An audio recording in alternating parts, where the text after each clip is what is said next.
संगमेश्वर तालुक्यात येणाऱ्या कोंड-असुर्डे रेल्वे ट्रॅकवर भक्ष्याच्या शोधात फिरणाऱ्या बिबट्याला येथून जाणाऱ्या मालगाडीची जोरदार धडक बसल्याने बिबट्याचा जागीच मृत्यू झाल्याची घटना शुक्रवारी पहाटे 5 वाजण्याच्या सुमारास घडली आहे। गेल्या अनेक दिवसांपासून संगमेश्वर शहरात तसेच आजूबाजूच्या गावांत बिबट्याने हैदोस घातला असून काहींना प्रत्यक्षात त्याचे दर्शन झाले तसेच भक्ष्य शोधार्थ भटकंती करताना मानवी वस्तीत घुसण्यापर्यंत त्याने मजल मारली होती।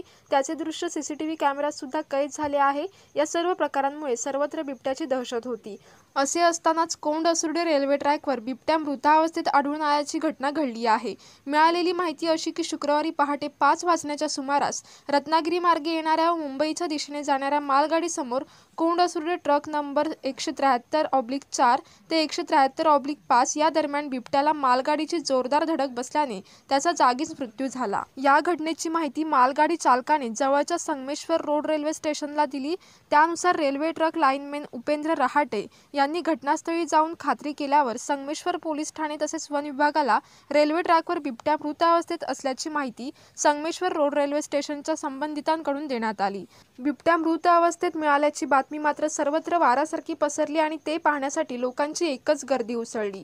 एवढेच नव्हे तर डिंगणी आंबेड मुख्य रस्ता शेजारीच बिबट्याचे शव ठेवण्यात आल्याने या मार्गावरून येणारे वाहने थांबून मृत बिबट्याचे एक प्रकारे दर्शन घेऊनच पुढे जात होते।